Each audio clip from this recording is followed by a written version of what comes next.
ఫ్రాన్స్తో అతిపెద్ద fighter jet ఒప్పందాన్ని కుదుర్చుకుంది భారత్. ఇందులో భాగంగా 63,000 కోట్లతో 26 రఫేల్ మెరైన్ జెట్లను కొనుగోలు చేయనుంది.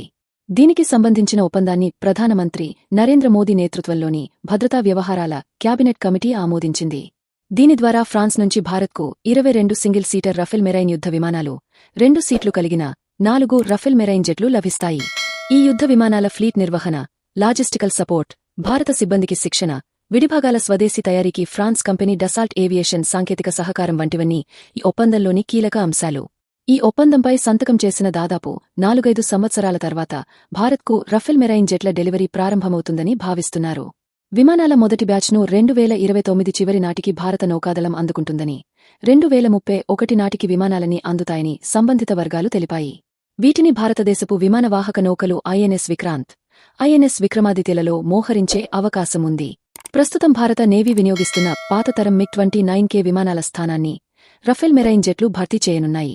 భారత వైమానిక దళం ఇప్పటికే అంబాలా, హషిమారాలోని దాని స్థావరాలలో 36 రఫేల్ యుద్ధ విమానాలను నిర్వహిస్తోంది.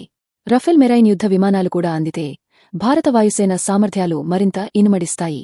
గగనతలంలో ఒక విమానం నుంచి మరో విమానంలోకి ఇంధనాన్ని నింపే పద్ధతిని బడ్డీ ఏరియల్ రీఫ్యూయలింగ్ సిస్టమ్ అంటారు. రఫేల్ మెరైన్ జెట్ల ఒప్పందంతో బడ్డీ ఏరియల్ రీఫ్యూయలింగ్ వ్యవస్థ విషయంలోనూ భారత్ వాయుసేన అప్గ్రేడ్ అవుతుంది. వాయుసేన వినియోగిస్తున్న 10 రఫేల్ యుద్ధ విమానాలకు ఈ ఫీచర్ అందుబాటులోకి వస్తుంది.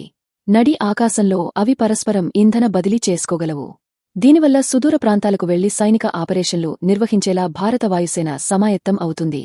4.5 తరం రఫేల్ జెట్ల కార్యకలాపాలకు మద్దతు ఇవ్వడానికిగాను భారత నౌకాదళం తన ఎయిర్క్రాఫ్ట్ క్యారియర్లలో ప్రత్యేక పరికరాలను ఇన్స్టాల్ చేయాల్సి ఉంటుంది. MiG-29K యుద్ధ విమానాలు ఐఎన్ఎస్ విక్రమాదిత్య నుంచి పనిచేస్తూనే ఉంటాయి. అయితే రఫేల్ మెరైన్ జెట్ల ప్రవేశంతో భారత నేవీ గగనతల పోరాట సామర్థ్యం పెరగనుంది. భవిష్యత్తులో defence research and development organisation అభివృద్ధి చేయనున్న స్వదేశీ 5వ తరం ఫైటర్ జెట్లను కూడా వినియోగించుకోవాలని భారత నౌకాదళం యోచిస్తోంది. ఇదిలా ఉండగా ప్రాజెక్ట్ 75 కింద ఫ్రాన్స్తో కలిసి 3 అదనపు స్కార్పియన్ క్లాస్ జలాంతర్గాముల నిర్మాణంతో భారతదేశం నీటి అడుగున తన పోరాట సామర్థ్యాలను బలోపేతం చేసుకోనుంది. ఈ జలాంతర్గాములను Mazagon Dock Shipbuilders Limited, France Naval Group భాగస్వామ్యంతో నిర్మించనున్నారు. తాజా సమాచారం కోసం లైక్ చేయండి. ఛానల్ను సబ్స్క్రైబ్ చేయండి.